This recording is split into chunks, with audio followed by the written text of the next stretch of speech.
to Midnight show with Dr. Dave Janda. I'm Dr. Dave Janda, broadcasting from our Freedom Bunker hidden deep inside the People's Republic of Ann Arbor, Michigan. It is an honor, an absolute honor, to be working with the iconic John B. Wells and to be a member of the Caravan to Midnight family. I am very honored, I am very humbled, and I am very blessed. In addition to my Caravan to Midnight show, which airs every Monday and Thursday evenings, I host the Operation Freedom radio show, which is based out of Ann Arbor, Michigan, is broadcast from Wham Talk 1600 Studios in Ann Arbor, and the show airs every Sunday live from 2 to 5 Eastern. Now, you can listen live to the show, you can stream it at davejanda.com, or you can wait for the podcast to become available. They are usually available Sunday night, 9 p.m. Eastern, or you can wait till Monday morning, but they'll be available at davejanda.com. We'll also have a link through Caravan to Midnight. You know, folks, every week in our Caravan Freedom Bunker, we dissect current events that are affecting you, your family, your business, our country, and our world. My promise to you is the following. We will bring guests and information, just as John B. Wells does, that the bought-off lamestream fake media will never provide. Why? Because it doesn't fit. These people don't fit. The information doesn't fit in their preconceived, politically correct, bought-off agenda.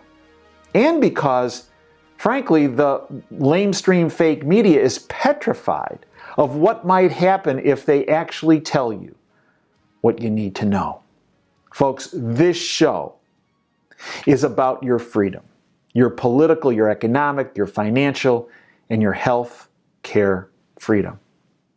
My plan with this show is to have 2 guests for you every Monday and every Thursday. But prior to those 2 guests, I'm going to do a segment called the WTF segment. In other words, what in the world is really happening behind the curtain?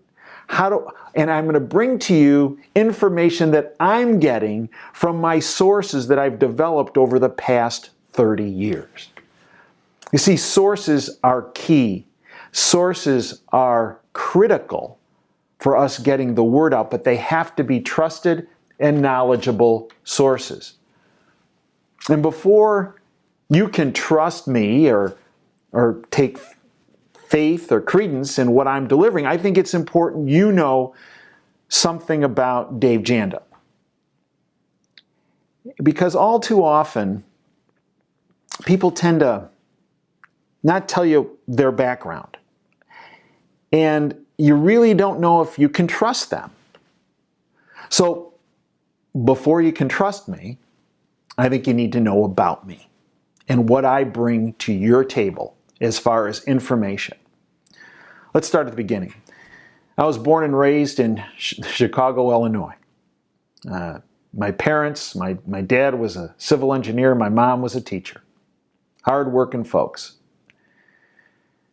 They taught me the values of hard work, perseverance, dedication, and sacrifice. My dad served in World War II. My mom taught for many years at many different levels. High school, some college courses, and the like. They instilled into me a sense of getting the job done honestly, ethically, no matter what it took. I attended college at Bucknell University in Lewisburg, Pennsylvania. I double majored in chemistry and in economics. You'll see a number of the guests I bring to you are based in economics, in finance. That kind of tails into my early background in majoring in economics. I also bring to you a number of people that are involved in the sciences, whether it's climate change or what's happening in medicine. And that's where my chemistry background comes into play. After graduating from Bucknell, I then attended Northwestern University Medical School in Chicago, Illinois, and I obtained my medical doctorate degree, my MD degree. After finishing medical school, I then went to the University of Michigan and completed a residency, a 5-year residency in orthopedic surgery. After completing my residency in orthopedic surgery, I then did a fellowship in shoulder reconstructive surgery and sports medicine with, if you will, at the time, the guru in shoulder reconstructive surgery and sports medicine, Dr. Richard Hawkins, at the University of Western Ontario in London, Ontario, Canada. Now, when I went to Canada to do my fellowship after my residency was completed, I thought, well, I'm going to get a great education in shoulder reconstructive surgery and pathologic conditions of the shoulder and in sports medicine, which I did. Dr. Hawkins was awesome. But I also received an education that, when I started, I was unaware that was going to occur. And that is, I obtained an education in healthcare policy. I obtained an education in what a national healthcare delivery system is, what patients were experiencing, and what providers were experiencing. And this actually gave me tremendous insight into healthcare policy issues, and in particular, what's been occurring of late in our healthcare delivery system, that being Obamacare. After completing my fellowship, I then returned to Ann Arbor, Michigan, and joined a 7-member orthopedic group, Orthopedic Surgery Associates. I worked at Orthopedic Surgery Associates for 27 years. I retired January 1st, 2017. More on that later, of why I retired. In addition to working as a clinical orthopedic surgeon for 27 years, and in that time period, I had the fortunate opportunity of taking care of over 130,000 patients and performing over 15,000 operations to help people, the vast majority of which were related to shoulder issues. But in addition to my work as a clinical orthopedic surgeon, I also focused my research efforts into what I believe is the most underappreciated, underrecognized, underfunded entity in all of medicine, and that is prevention. In 1989, I founded an organization entitled the Institute for Preventative Sports Medicine. At the time, it was the only healthcare organization of its kind that focused on prevention. Now, if what I say is true, that prevention is so important, why would the Institute at the time in 1989 be the only organization of its kind that solely focused on prevention? And in fact, in 2017, it's still the case. I could give you a lot of diplomatic answers. Those of you who know me know I'm not a diplomat. Those of you who will get to know me will realize I'm not a diplomat. So the true answer is why prevention isn't focused on in the medical community is very simple. There's no money in it. There is no money in prevention. The insurance industry doesn't support it. Big medicine like the AMA doesn't support it. Big pharmaceutical companies don't support it. Hospital organizations don't support it. Why? Because if you prevent people from getting injured or you're preventing their diseases, they don't go to the doc. They don't go to the hospital. They don't buy drugs. And their healthcare costs don't increase. And with higher increased healthcare costs, the sick formula is that the insurance companies get a bigger cut of the pie the higher costs go. That was a realization I came to when an insurance executive visited me at the Institute and told me why the insurance industry would never support what we do in prevention. I mean, one of the studies we did that we started on at the University of Michigan during my residency and then carried over to the Institute, according to the Center for Disease Control and Prevention, based on our studies at the Institute and at the University of Michigan, they concluded that our studies would prevent 1.7 million people from getting injured every year and save $2 billion in healthcare costs every year. We spent $1,000 on that series of studies, and it led to the prevention of 1.7 million people from going to the doc, going to the hospital every year. And when it comes to prevention, that series of studies was not an exception to the rule, it was the rule. A very small outlay in expenditures can have significant ramifications at reducing, in our case, injury, healthcare costs, disability, pain, suffering. Yet, the insurance industry, big medicine like the AMA, and the pharmaceutical industries don't support it. And that's one of the focuses I've had with Operation Freedom, the show, and networking.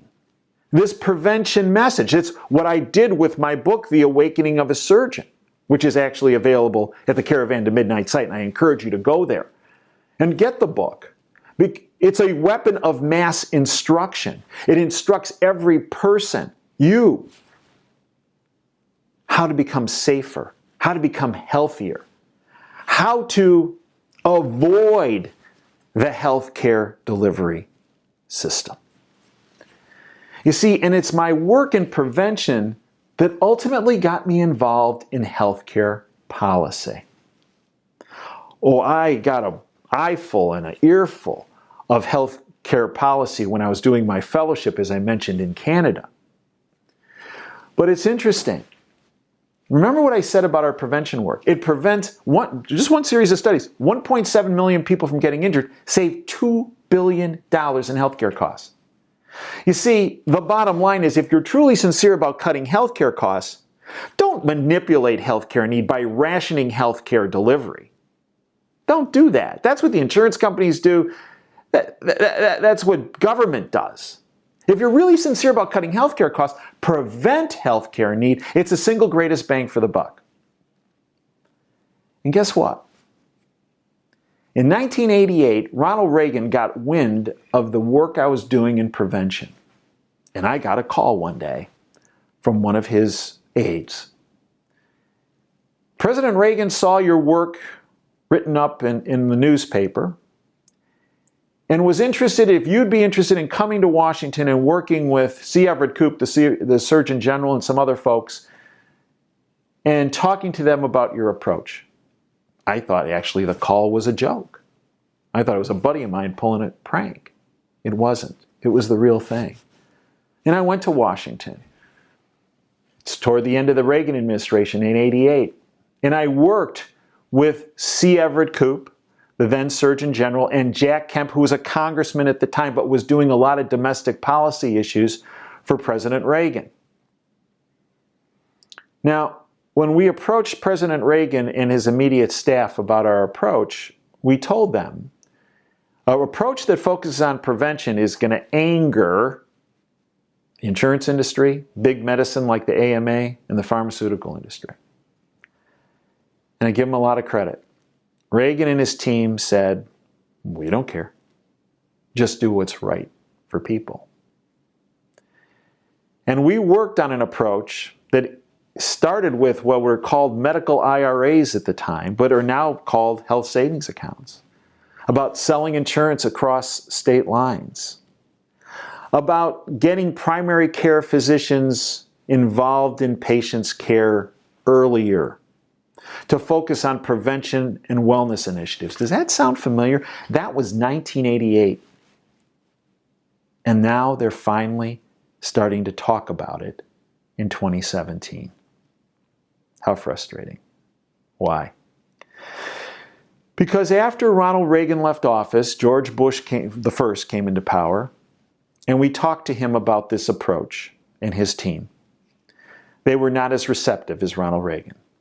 In fact, their approach was, we don't want to anger the big boys. We don't want to anger the insurance industry, or we don't want to anger the pharmaceutical industry. We don't want to anger the AMA. I wish I could tell you that that was the exception to the rule, but it was the rule. You see, Bush took all of our plans that we developed with Reagan and put them on the back burner. And then when Clinton came into power, I was asked to consult with them. And those same plans that we presented to the Clinton administration about empowering people, not insurance companies or pharmaceutical companies or hospital complexes or the AMA, but empowering you. Prevention, wellness, health savings accounts, selling insurance across state lines to create competition amongst insurance companies, not collusion. It got put on the back burner. Similar comments that the Bush 1 administration made. We don't want to anger the big boys. So it was put on hold for another 8 years. And then George Bush II came into power. And we had an opportunity to present information to his staff. Similar approach that we had developed in 1988 that was still applicable and workable. And it was shoved aside. We don't want to anger the big boys. You see, folks, that's when I came to the conclusion that there's one political party in this country. Because the answers since Ronald Reagan left office have all been the same. I call them the Republicrats. The Republicans and Democrats are the same. They're owned and operated by the same criminal organization, that being a collusion between big business and big government. When I started Operation Freedom, the radio show, in October of 2010, I made the statement, the day Ronald Reagan left office in January of 1989, our country forever changed. Because every person that's occupied that Oval Office since Reagan has been owned and operated by that criminal syndicate, whether it's a Bush or a Clinton or, of late, an Obama. Well, you can imagine Obama's reaction to our approach. We weren't invited to the White House. We weren't invited to speak with his staff. In fact, we were seen as the enemy. You see, folks, through my contacts that I developed in multiple administrations, in February 2009, a month after Barack Obama assumed office, I started receiving phone calls. Dave, they're up to something. They're bringing up some healthcare people in, and it doesn't look good. You need to keep your ear to the ground because they're going to hide something about healthcare policy, we think, in this stimulus bill. And sure enough, when I downloaded the stimulus bill in February 2009, I actually found that half of Obamacare was actually hidden in the stimulus bill, and I exposed that as best I could. The lamestream fake media was not about to report what I found. You see, what I found, and we'll get into this in another show, was that the rationing boards and the enforcement boards for Obamacare were actually hidden in the stimulus bill. I actually provided this information to a number of people contacts I had made in the lamestream fake media over time that I thought would want to report on this. They researched what I sent them and they said, Dave, you're absolutely correct, but we can't talk about this on air. And I developed a network with Andrew Breitbart and through Breitbart News. At the time, it was biggovernment.com. And they took the initiative to publish my information. I give them a lot of credit. And I miss Andrew Breitbart and Mike Flynn, his editor, who has since also passed away, who was with big government, who embraced the analysis that I provided them and published it to the world. There was some negative ramifications to it being published. And I imagine you can guess what it is. You see, the Obama administration was not happy that I discovered that half of Obamacare was hidden in the stimulus bill. They weren't happy with the fact that my analysis of the subsequent health care bill, my conclusions were that Obamacare would reduce the availability, access to care, and actually cause a reduction in the quality of care delivered. That Obamacare would be unaffordable, that Obamacare would fail, and that Obamacare was written to fail, to usher in a single-payer system. In fact, I did a YouTube presentation on it. It became the highest rated YouTube presentation on a public policy issue, it's my understanding, in the history of YouTube. Over 2.9 million hits. You can go to YouTube, type in Dave Janda, and you'll see the one with the big numbers. Watch it. That was done in early 2010.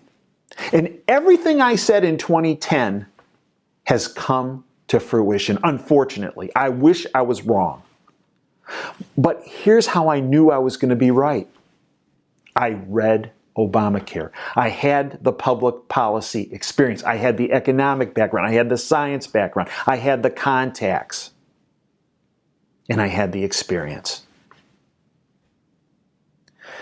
They could not fight me on the facts of my analysis. Initially, they said, well, Janda's talking this way because he's a racist. What? Look, I'm a surgeon. I've operated on over 15,000 people. I know of no person that's ever stepped foot in an operating room that's a racist. Why?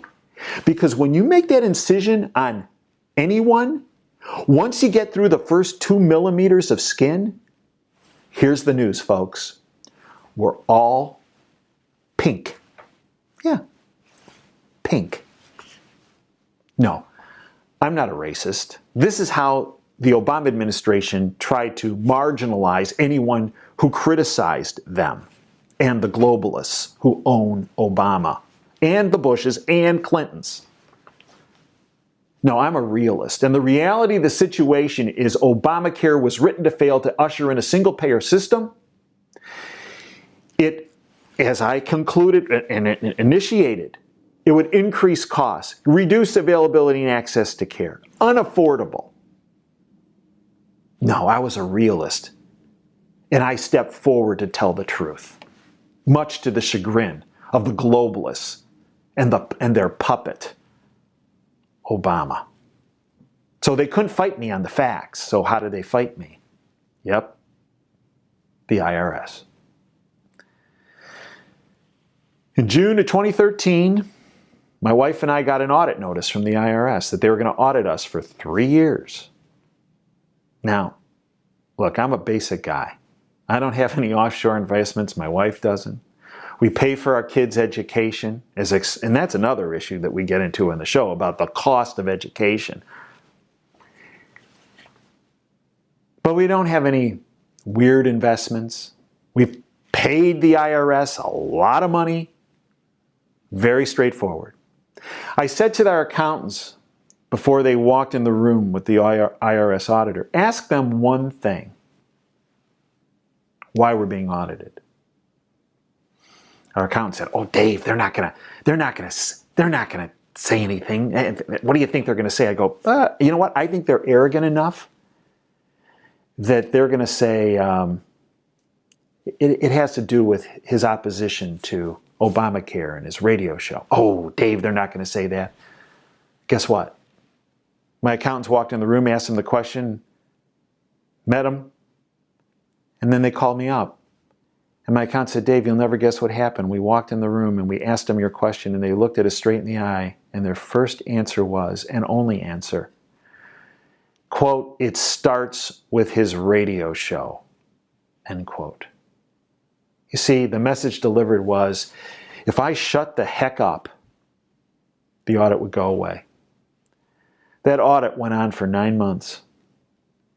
They didn't find any unreported income. That's what they were after.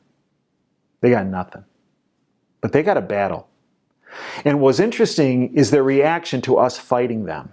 They weren't prepared for that, and they didn't know how to handle it. And they kept getting uglier and uglier. Example, I lecture around the country on healthcare policy, and I don't accept payment for my speaking. They couldn't, they never, quote, we've never heard of that. Well, as my accountant said, now you have. It's interesting. At one point, they wanted proof that I was speaking at these events, so we provided them programs. I saved them, but that wasn't good enough. Then they asked for documentation that I actually spoke there from the people who ran these conferences. Well, I saved thank you notes, and we redacted names and addresses and then the like and turned that over to them. And then they said to us, well, we want the list of every person that was in the audience over these past 3 years because, well, we want to make sure that there weren't any federal employees in the crowd. Because if there were, then Janda could be accused of lobbying for legislation. I wasn't lobbying for any legislation. I was just telling people the truth of what I experienced.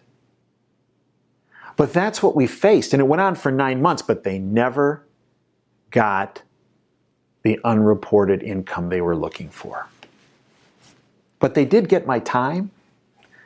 And I don't care how innocent you are, when you got the IRS hanging around for 9 months, it diverts your attention. And that's what they wanted to do. And I was not going to allow them to do that. You see, folks, that was an indication that I was under the microscope, the electron microscope. And I also knew that the enforcement boards that were hidden Obamacare were arbitrary in how they could assign, if you will, their audit notices of patient care and the like. And I decided, as far back as 2009 when I read Obamacare and looking at when it was going to be implemented, I realized that the real big implementation phase would occur after the 2016 election. Why? Because Obama would be gone. He would no longer be accountable. Many of the people who voted for this fascist policy, because it is fascist, authoritarian nationalism that penalizes and punishes anyone and everyone who opposes the state, is the definition of fascism. My mom, the history teacher, taught me that. That's what Obamacare was. The incestuous relationship between big government and big business, big insurance industry, big pharmaceutical companies, big medicine, AMA. That's what Obamacare is about. Fascist. And I determined back in 2009, the last day I would work, because being outspoken, I figured, you know what, you will not be able to take care of people the way you were trained to take care of people. And if you can't do that, then you, Janda, are really not fulfilling the oath you took of doing no harm, which is an oath we all take as physicians the day we become physicians from graduating from medical school. It is an oath. I tried to uphold that oath and actually tried to extend that oath from doing no harm to preventing harm based on the research we were doing for all these years. And I knew come January 1st, 2017, based on reading Obamacare, I could no longer practice medicine in the high quality fashion I was trained to do. And that audit notice was an indication that I was correct. And that is why on January 1st, 2017, I retired from the practice of medicine. But I didn't retire from life. You see, we increased Operation Freedom's time from 2 hours to 3 hours so I could network more information, bring more guests. We developed a Operation Freedom Health website, so operationfreedomhealth.com, of wellness and nutritional issues. I developed a YouTube channel, so go to YouTube, I either type in Dave Janda or Operation Freedom, and you'll see I produce 1 or 2 YouTube's presentations, brief, 5-10 minutes long every time, for you. I'm going to try to network those into the Caravan to Midnight platform as well. And then, I had the honor of earlier this year interviewing with John B. Wells. And your reaction on Caravan to Midnight was so positive, John asked me back on his ARC Midnight show based out of Dallas. And your reaction was so positive that John and I came to a meeting where John felt that based on your reaction, the information that I provide through Operation Freedom and the guests I bring and the contacts I have was worthy to link it with the Caravan to Midnight platform. I will be forever grateful to John B. Wells. Why? Because he is allowing me to network the people that I've developed contacts with over the past 30 years to help more people. Being a physician is about helping people. The thing I miss most from retiring from the active practice of medicine is not the bureaucratic hassles with the government and the insurance companies. I actually enjoy not having to do that. But I miss the people. I miss my staff. I miss my patients. I miss the interactions. I miss helping people. And that's where Operation Freedom has filled that void for me. Because I can still help my patients. I can still help my staff. I can still help anyone who's willing to listen. By providing information the bought-off lamestream fake media that's owned by the globalist syndicate will never provide. You see, folks, the globalist syndicate, and this is what I learned starting with Ronald Reagan. The right-left axis is all theater. This is what he taught me. But there are people behind the curtain that work the up-down axis, up being freedom and down being oppression. Their goal is to strip you of your freedom, your liberty, your finances, and ultimately, your life. Conspiratorial? Fact. It is fact, not conspiracy theory. And the only way we can beat the globalists is educating and empowering as many people as we can. That's what John does and has done for decades. That's what I've tried to do in my work. That's why Operation Freedom has been so fulfilling for me. Because I've been able to touch people beyond the clinic, beyond the operating room, but across the world through the internet. Yeah, the terrestrial, if you will, coverage of our radio station is great, but the internet is what really gives it teeth. And that's why it was such an honor that John and you felt that the information that I provided in those 2 interviews was so worthwhile that, if you will, I've been given the opportunity to become a part of the Caravan to Midnight family and platform. I promise you this, every week, starting today, I will provide to you information and guests that will make your life better and will prevent the globalists from making you and your family an easier target.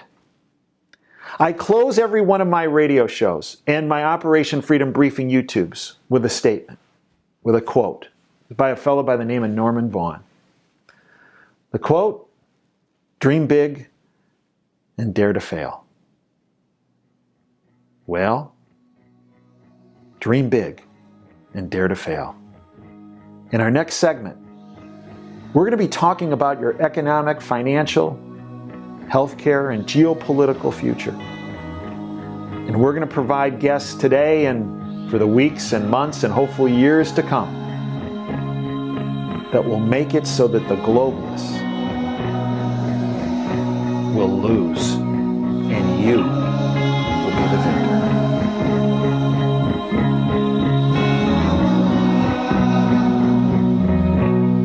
I want you to know.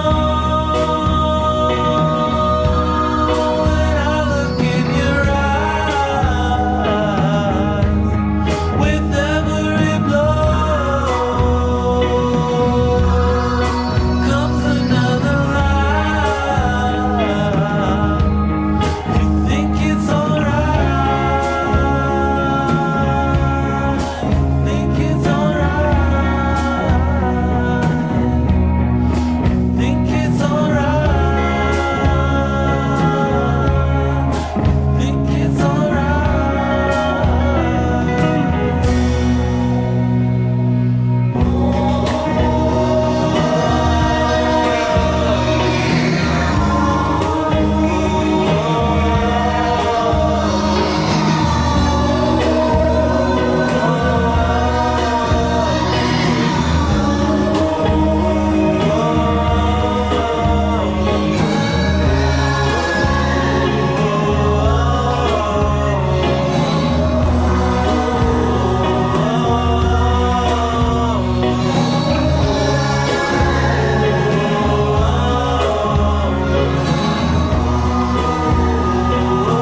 Welcome back to Caravan to Midnight. I'm Dr. Dave Janda, and I am honored to have with me today someone I consider a very dear friend, Mr. Rob Kirby. I know you've known Rob Rob has been prolific in the media over the past decade, and I'm honored to have him as my first guest on Caravan to Midnight. Let me give you a little background on Rob. Rob was born in Halifax, Nova Scotia. He received his post-secondary education degree at the Great York University in Toronto. He majored in economics. He then, after he finished his degree, he went to work on Bay Street in Canada, which is essentially, I guess the best way to describe it is the Wall Street of Canada. He worked as an on the institutional trading desk as an interdealer broker of foreign exchange and interest rate products. Rob started writing in 1997 on economic issues as involved in a number of entrepreneurial pursuits. Rob now writes about the markets. He has a book written from a gold bug's point of view. I'm a proud subscriber of Rob's website, Kirby, Kirby, analytics.com. It is one of the best, if not the best, financial sites you could ever visit. I encourage you to do that, kirbyanalytics.com. You know, folks, Rob Kirby, bottom line, is one of the best forensic financial analysts in the world. Rob, welcome to Caravan to Midnight. Pleasure to be with you, Dave, on your maiden voyage. Why, thank you very much for being with me. Hopefully not the Titanic, Rob. Well, I think you're a little more seaworthy than the Titanic. Well, that's very kind, right? So, well, according to some globalists, no, Rob. But well, let's try to make it a little bit difficult for him today with our interview. You know, Rob, last week, the Federal Reserve Board, which I believe is a tentacle of the globalist syndicate, raised interest rates yet again. And many people believe that the Federal Reserve is the all-knowing, all-powerful body of the globalists that implements their policies. That's not necessarily the case, is it, Rob? In my view, not exactly, Dave. And in saying that, I do acknowledge that the Federal Reserve is a very valuable tool in implementing globalist policy. But in my view, at least, I actually believe that the ultimate arbiter of U.S. monetary policy does not rest with the Federal Reserve. It actually, in my view, rests with the U.S. Treasury, and specifically with a small shadowy group within the U.S. Treasury called the Exchange Stabilization Fund, which is colloquially referred to as the ESF. Mm-hmm. Exchange Stabilization Fund. So that's my view. I think there's an awful lot of information available in the free domain of the internet, where people, if they get their hands and their nose into the dirt, they can surmise for themselves that the real power in setting monetary policy in America is actually the Treasury and not the Federal Reserve. And Rob, who is a member of the Exchange Stabilization Fund? Who sits in that group? Well, the Exchange Stabilization Fund, just a little bit from an historical context, the Exchange Stabilization Fund was founded in 1934 when the United States government confiscated gold from the American citizenry. Mm-hmm. And what happened when the American government confiscated the gold from American citizens, they paid them roughly $20 in change for every ounce of gold that they confiscated in fiat money. And then 6 months after the confiscation, they revalued the gold up to $35 from 20 and change, creating a windfall profit of, I think it was between $2 and $3 billion.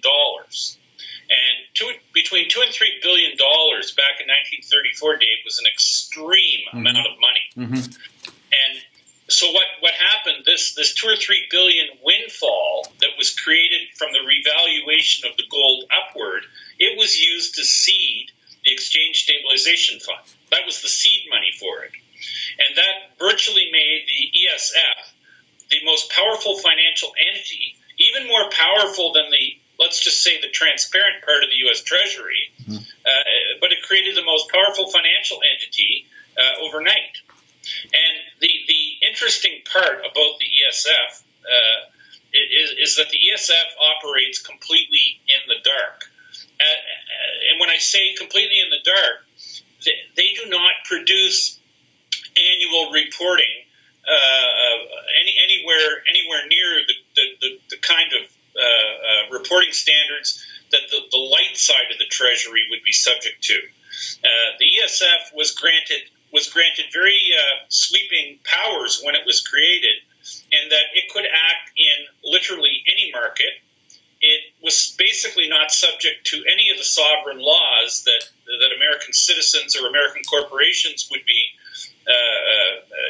subject to. And these guys over the years have been involved in everything from regime change, gun running, the drug trade, you name it, they've been involved in it. And often the people they use to implement their policies are what we call the deep state or the intelligence community, whether it's the CIA, whether it's the NSA, and I mean this is a real quagmire, and it's actually even documented if you dig deep enough into ESF nomenclature, that the ESF uses the Federal Reserve as its broker when it interfaces with the real world, like in what we know as real capital markets, which I don't think are all that real anymore anyway. So in other words, the Federal Reserve is a middleman. Yes, that's what my research has led me to believe. So Rob, right now, many of our viewers are saying, well, wait a minute. Why have I not heard much about this, or if anything about this ESF, the Exchange Stabilization Fund? Why aren't they talking about it on what I call CNBS or CNBC, Reuters, Bloomberg, Fox Business News? Why isn't this mentioned in, quote, polite company? Well, the best explanation I can give your viewers, Dave, would be to suggest that they go to a market website called marketskeptics.com. It's great. And it was created by a guy named Eric DeCarbonell. And if you look in the right-hand margin on the homepage, you'll see a link to a YouTube series called Something I've Been Afraid to Blog About the ESF. And it's a 5-part YouTube series. And in this series, DeCarbonell lays out how the ESF is operated and how, by its very nature, everything it does is basically assumed to be in the name of national security or national interest of the United States of America, because the mission statement given to the ESF when it was created was to perpetuate the use of the dollar effectively as the world's reserve currency, and basically to fulfill that mission statement, that they were given these crazy powers to operate in clandestine markets, opaque markets, transparent markets, and you see these things are subject to no oversight. The ESF does not answer to Congress.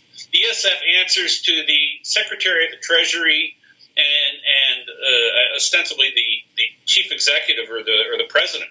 So, and the big difference that I like to point out to people when like a lot of people don't accept my notion that the ESF is the ultimate arbiter of U.S. monetary policy, and they say it's the Fed.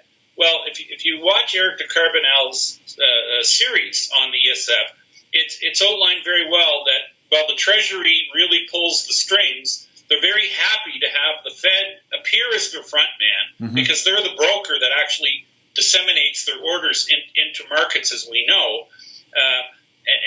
And with the Fed as the front man, they come across and appear as the henchman, as the person pulling the levers and pulling the strings.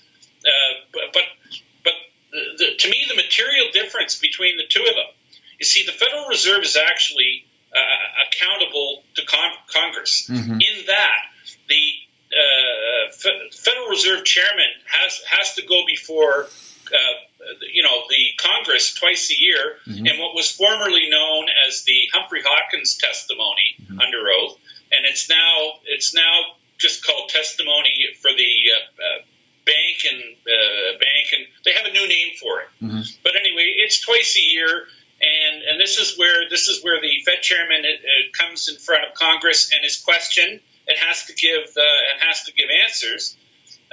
But while the Fed is accountable to Congress, the ESF has no such accountability. They don't get questioned by anyone.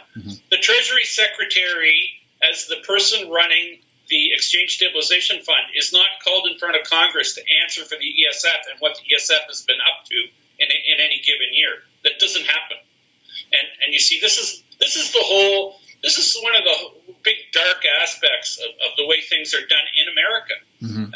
I mean, we know, for instance, that whenever in the last number of weeks, when we've been dealing with issues surrounding Comey or other people in the intelligence community, they'll often say, when they're being publicly vetted, they'll say, "Oh, I can't answer that in an open setting.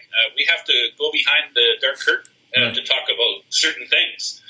Well, I'll just say this: any politician, any financial entity, or any financial person in America who tries to discuss in public the workings of the Exchange Stabilization Fund, if they're being honest about what the ESF is up to, they would be about as popular as Edward Snowden overnight. Well, in fact, you mentioned Eric Carbonell and his outstanding expose of the Exchange Stabilization Fund. Yeah. When was the last time we heard from Eric? Well, we heard from him. It was during the what's his name? The second presidential election of Barack Obama, and it was January before the election when Romney was running off against Obama. That we Eric Carbonell, just literally 3-4 months after he produced this expose on the ESF, he literally disappeared off the face of the planet. And I used to actually communicate on an infrequent basis, but on a cordial basis with Eric Carbonell, and he literally disappeared off the planet. His site has been maintained, but he does not answer mail. And rumor has it, and people that I have made acquaintances with on the internet have told me that he moved to Russia to become a farmer. My feeling is he was very likely threatened for what he produced, his expose on the ESF, and he comes by information regarding high levels in U.S. Financial system very honestly, because his great grandfather was none other than Frank Vanderlip, and Frank Vanderlip was one of the original participants that met at Jekyll Island and framed the Federal Reserve Act. And he's very quick and been very passionate about explaining that the real culprits in our financial malaise that we find ourselves in today, he actually believes, or de Carbonell actually believes, that the malaise we find ourselves in is largely due to basically the captured U.S. government. The U.S. government has been captured. The U.S. government is being run by a bunch of rogue globalists. And he actually contends that the central banking community has not been favorable and not been completely at all times in cahoots with the Treasury and the way the Treasury has basically provided stewardship for the U.S. dollar. And I mean, there's parts of this that sort of fit, because if for students of central banking and students that are history of the Federal Reserve's relationship with the Bank for International Settlements, for instance, and the Bank for International Settlements, which is known as the BIS. The BIS was created in 1929, and when it was created, America was awarded or appointed 2 board seats on the BIS, and the U.S. Federal Reserve did not occupy those 2 seats until 1994. And in 1994, that was under Greenspan that the Fed then took up and actually started to attend regular BIS meetings, filling their seats on the board of the BIS. So all I'm saying is, from an historical standpoint, I would say there's good evidence to actually support DeCarbonell's contention, and like I say, my research tells me that the real puller of strings is the U.S. Treasury, and it goes to make some sort of sense. It does. It does. Because the U.S. Treasury, or the United States government, is the biggest debtor in the world, and would it shock you that the biggest debtor in the world actually controls the interest rate complex? Not shocking at all. In fact, on yesterday's Operation Freedom, I had John Titus, who does documentaries, and he just came out with one called All the Plenaries Men. And he actually confirms exactly what you're talking about. In fact, he links this, he calls it a coup d'etat of the U.S. government by the Bank of International Settlements, and he has actually the written proof showing how the Bank of International Settlements has actually essentially usurped the power of the Department of Justice and as well as the executive branch of the United States government. Yeah, John Titus, by the way, does brilliant work, and the piece of investigative work that he's done in this regard is brilliant. I recommend anybody to go and I think it's a video presentation to go and watch it because it's very educational. But let's just say the U.S. Financial edifice certainly is a captured entity. It's smoke and mirrors, Rob, and the numbers that are generated about what the economy is doing, supposedly doing, is nothing but fake. Yes. Well, the data that we're fed, it's all cooked. It's all like inflation. Inflation is underreported. GDP is overreported. The unemployment situation is not portrayed accurately. We're told that we're at record employment rates, yet the labor participation rates are at all-time and historical lows. We're told that the unemployment rate's down around 4% and if you look at alternative measures that actually try to measure the unemployment rate the way it was measured in 1980, and I'm referring here to John Williams of shadowstats.com. I'm referring to his work. He was awesome. He's an awesome analyst. Exactly, and he tells us that the unemployment rate, if we measure employment the same way it was measured in 1980, he tells us that the true unemployment rate's around 22 or 23%. So. And we have 96 million. We have 96 million people outside of the workforce right now in the United States. Oh, sure, and I think we have a similar amount of people. I think it's in the 90s, or maybe it's over 100 now million. That is the collecting on food stamps. Right. I mean, Dave, food stamps are the modern day equivalent of soup kitchens. That's right. So the picture of the economy that we're given is don't worry, be happy, right, and don't ask too many questions, because when people start asking real questions about the real state of the economy, the inconvenient truths start to rear their heads, and that's when the people who maintain the grip on political power in America get very uncomfortable.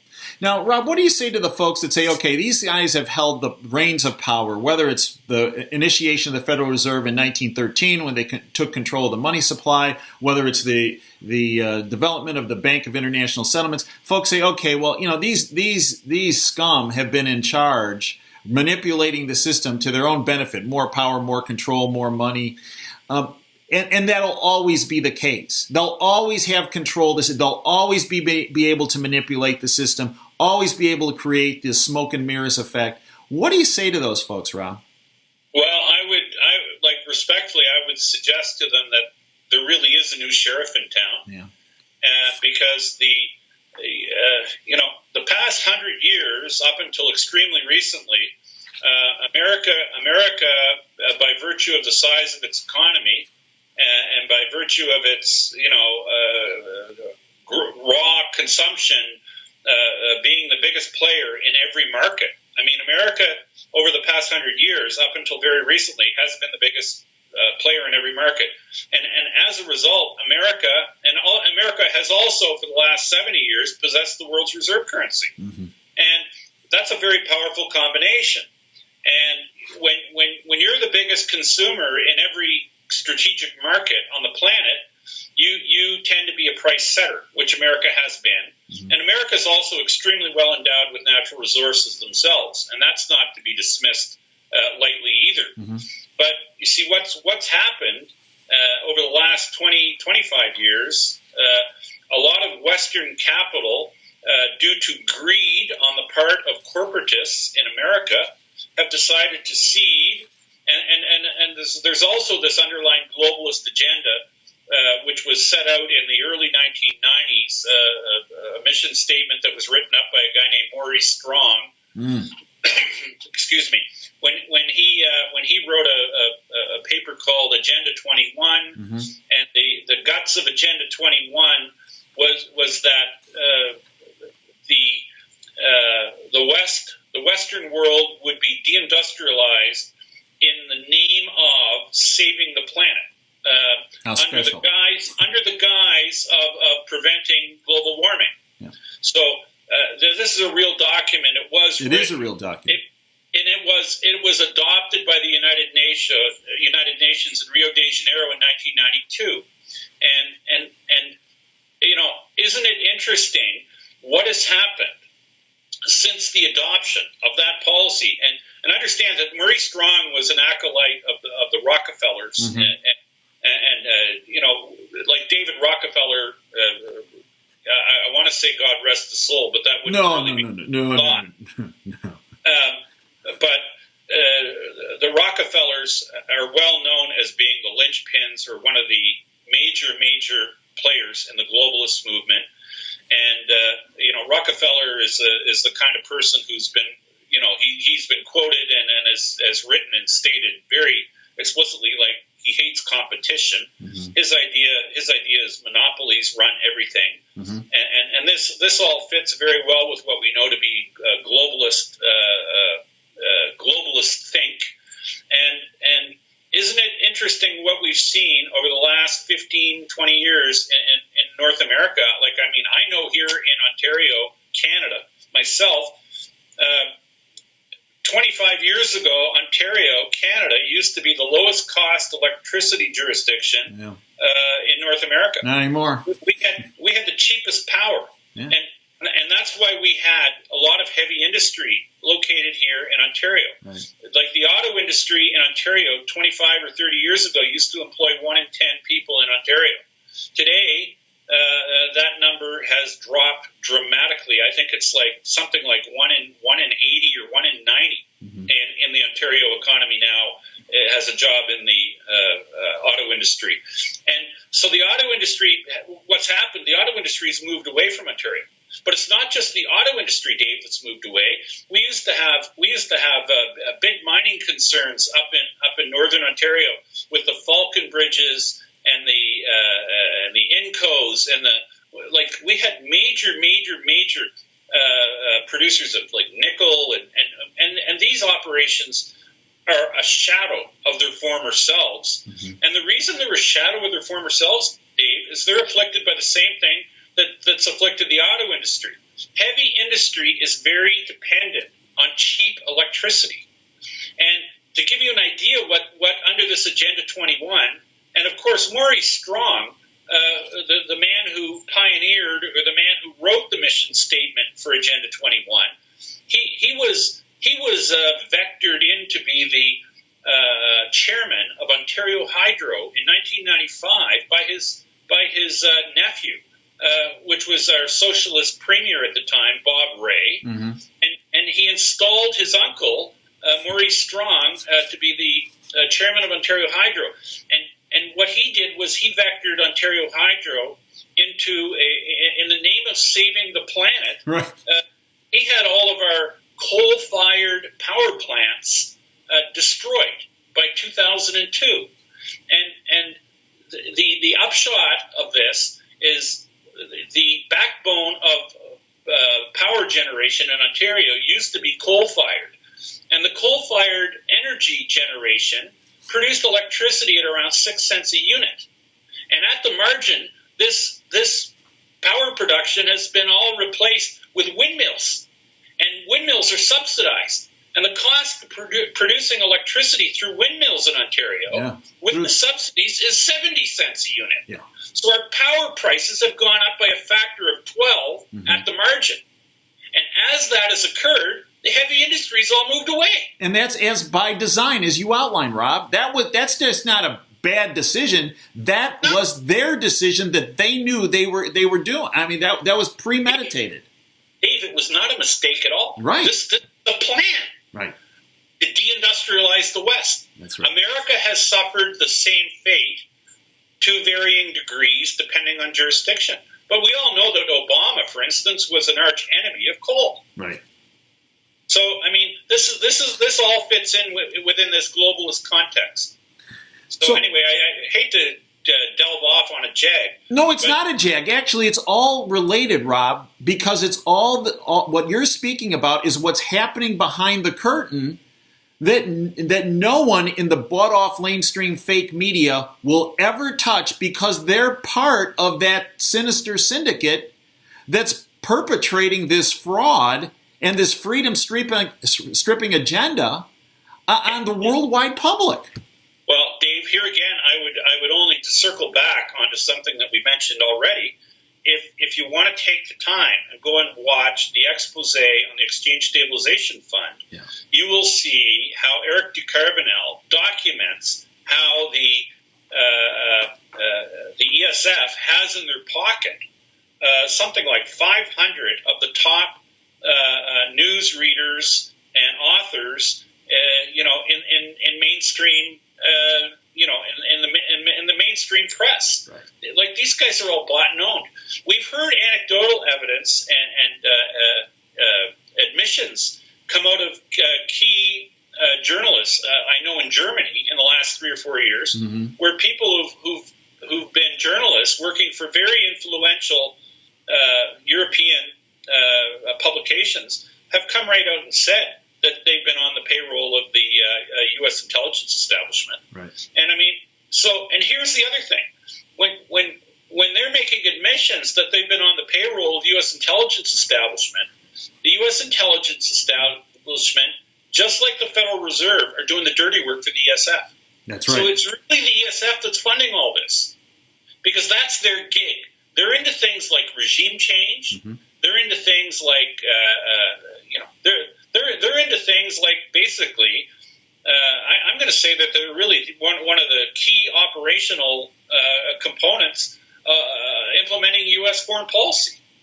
Well, it's all done overtly. And frankly, Rob, I believe the only 2 people I know that speak about the Exchange Stabilization Fund are you and Catherine Austin Fitz. Yeah. Well, Catherine and I have talked about the Exchange and we've actually done interviews on the Exchange Stabilization Fund that we've put out for our subscribers. And all I can say is the ESF is a very, very dark entity, and the amount of money that the ESF has at their control, we would never get an honest, true reflection of exactly how much money they have, because, like I say, they don't publish accurate financials. I think they have some very, very cursory stuff that they put out, but I mean, these guys are involved in dirty business, and there's no way you're going to give a line by line accounting if you're involved in stuff that concerns national security. You're not going to put out line by line-by-line items of, okay, we made this much in trafficking arms, we made this much in trafficking human chattel, we made this much in the drug trade. They don't do that, okay? They never have and they never will, but they're engaged in all that stuff. And that stuff is notoriously, extremely profitable business. And Rob, when we look at political, and I use the term loosely, leaders around the world, do you believe that they are completely controlled by either the Bank of International Settlements or here in the United States, the Exchange Stabilization Fund, not just policies, but the people themselves? Because that's my contention. When I first started my radio show, Operation Freedom, one of the first things out of my mouth is that every person that's occupied the Oval Office, including both Bushes, Clinton, Obama, are owned and operated by a criminal syndicate. Yeah. Well, listen, when Eisenhower's, gave his parting remarks, saying beware of the military-industrial complex, there's no doubt in my mind he was referring to the Exchange Stabilization Fund. Now, where does Trump fit into this, Rob? What's your take? Good question. I was of the sincere hope that when Trump came to power, he might have not stood for this. This disgrace to humanity called the Exchange Stabilization Fund. But this also, Dave, circles back onto something that you and I have talked about in the past. When Trump had just won and was president-elect, and he went for a meeting in the White House with Obama, right? He came out after that meeting. He looked like he'd been hit by a truck. And he didn't look good. And I can only guess or hazard to guess that he might have been filled in as to just how the financial ball rolls in America. And he might have been, and to me that would have scared the living daylights out of him. Right. And that's pretty much the way he acted, like he was scared. And you see, the whole thing about the Exchange Stabilization Fund is the nature of it. Everything it does is deemed to be in the interest of national security. Right. So if you're an elected official and you go out and you start talking about the Exchange Stabilization Fund, look out. You're talking about state secrets, right? And if you're talking about state secrets, it's like you're like, it doesn't really matter who you are. These people have the ability to basically gag anyone.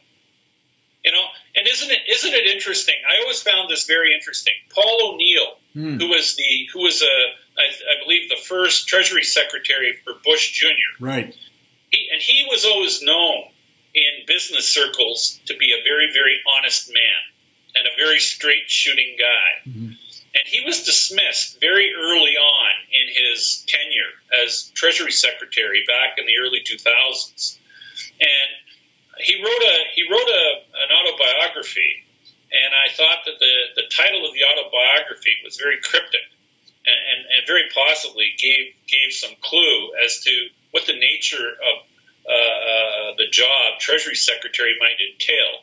Because if I recall correctly, the title of his autobiography was called "The Price of Loyalty," and I found that cryptic, coming from a man who's known to be an extremely honest, straight shooter, who couldn't come out and say, because of this national security aspect to the job he was performing, he couldn't come out and say the whole system stinks and nothing is as I thought it was or as we all believe.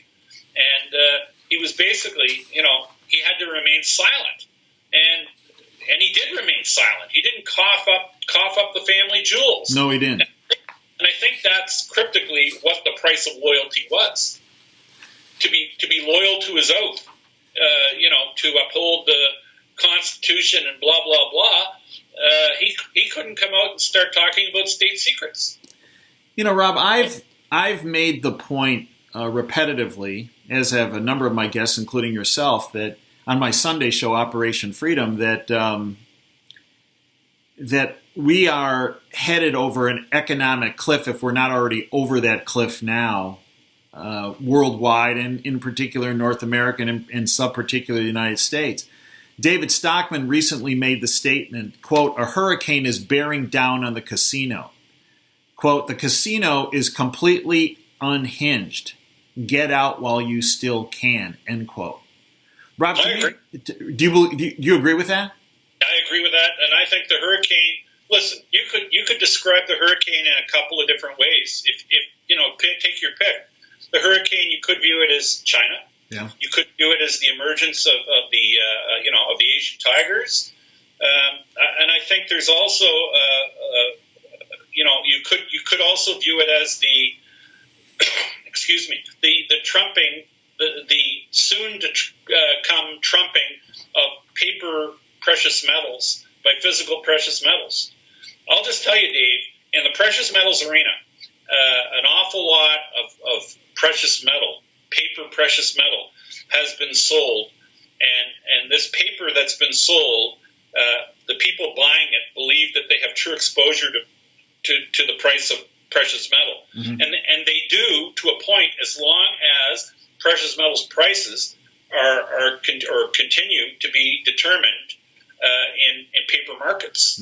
But the reality is, many more times, gold or silver that exists in the real world has been sold in paper form.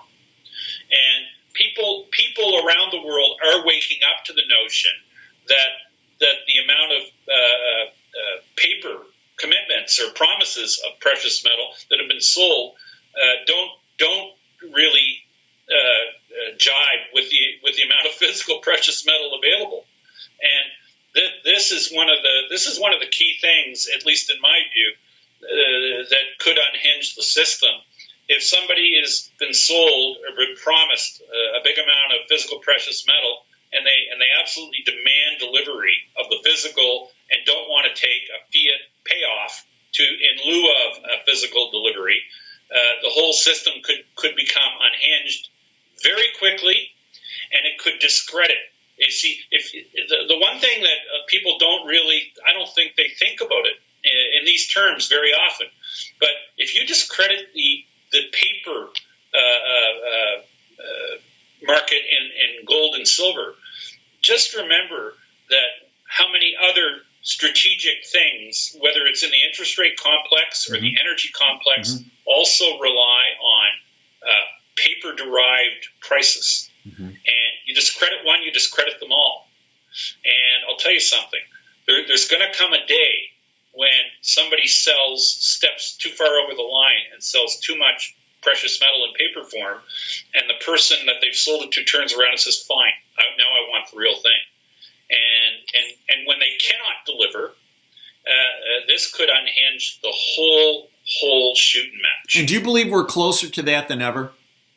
I believe we are, and I think that the hallmarks or the telltales that this is occurring is just due to the absolute voraciousness, the appetites for physical metal emanating out of China, Russia, India, and other countries, because other countries know that there's just too much fiat currency being created, and people, and when I say people, the Chinese, the Russians, the Saudi Arabians, they've been all trying to liquidate or get rid of or pare down their U.S. government securities holdings and convert them or into things that are real. And the biggest thing I've had really to ponder, to ask myself over the last few years, America's largest historic creditors have not only been buying new debt, they've been liquidating debt they held. And we're talking probably anywhere up close to and maybe exceeding $1 trillion worth of U.S. government securities that these guys have liquidated. And my question keeps, and nobody seems to be able to give me a good answer. Who's buying the debt that's being liquidated? Because we'll often see U.S. government securities pile up on countries or central bank balance sheets like Ireland, like the third largest holder of U.S. government securities in the world is Ireland. Ireland holds more U.S. government securities on their books than much more than the GDP GDP of their country. So it sounds like they had a conversation with the ESF, Rob. Well, maybe the ESF or maybe the ESF acting with the Fed have created accounts at the Bank of Ireland. Right. And maybe the buying that's showing up on the ledgers as Irish buying, maybe it's really just an American entity in drag. Mm-hmm. You know, but I mean, like, there's just no way. Like, to give you an idea, Ireland has a GDP, I think, of around $340 billion in dollars. They got a population of 6 million, and you know, and with a GDP and the size of their economies, $340 billion. Like, I think they have over $400 billion in U.S. government securities on their books. To give you an idea, like, Canada, and they don't even have any special trade relationship with America. Right. Canada, for instance, as a comparison, which is the country I live in, we have a $2.5 trillion economy. We are America's biggest trading partner, unless you want to lump all of Western Europe together, because Western Europe lumped together would be bigger than Canada. Mm-hmm. But I mean, 80% of Canada's trade is with America. So like we're exceedingly hinged to the American economy here in Canada, but we only have $80 billion worth of U.S. government securities on our ledger in terms of U.S. government securities holdings. So like we have like 1/4 or 1/5 of what Ireland has, and we have an economy that's 20 times bigger than theirs, and America's our biggest trading partner. And like, the numbers don't jive. They just don't jive. And then I hear at times the argument, well, other people, foreign entities, hold things on their books in Ireland. Well, Give me a break. That to me is a non-starter. That's a dog that doesn't hunt. Neither does the notion that everybody's got their money in the Barbados. And because at different times we've seen that entity pop its head up as being a major holder of U.S. government securities, and I understand the argument a little bit for that, but I mean, Ireland I don't think has any really special tax-free global tax-free status. Like, Ireland is not the Liechtenstein or the Monaco of the financial world. Hey, Rob, in our concluding couple minutes, what do you suggest people do to protect themselves from these globalist scum? I remain steadfast that ultimately, and look, and I will preface this by saying, recently we've seen the emergence of cryptocurrencies, mm-hmm. which have really, to a point, more or less come out of nowhere. Yes. And 4 months ago, Dave, the entire crypto universe had a market capitalization, I believe, of something like $25 or $30 billion, mm-hmm. and that included hundreds mm-hmm. of cryptocurrencies. In 4 months, we've gone from a total sector market cap in cryptos of 25 or 30 billion. Today, or this morning when I looked, I think the total market cap of the crypto space was 112 billion. Mm-hmm. So, and that's occurred in 3 or 4 months. Right. So, I'm on record. I do believe that the movement into cryptocurrencies is an anti-dollar trade. Uh-huh. But at the end of the day, the crypto space is dependent on a free and functioning internet. Correct. I do believe that the powers that be have the ability, if their push comes to shove, to interfere with a free, functional internet. And you can Google internet kill switch, right. and read to your heart's content. I believe an internet kill switch exists. Mm-hmm. I mean, the internet itself was created by the U.S. intelligence establishment, or the U.S. military industrial complex. Mm-hmm. And to think that the not Al Gore. No, not Al Gore in his garage on a Saturday afternoon. Right. No, but in any case, I believe that anything they've created, they probably have a means to effectively blunt it or damage it or curtail it. And so in the end, I think the only things that really stand tall, mm-hmm. because I do believe that we will eventually find ourselves in a global monetary crisis where fiat money is completely and utterly discredited. Mm-hmm. And I do believe that what stands tall will be physical precious metals, not paper promises of the real thing, coins and bars. And you know what, Dave? The amazing thing about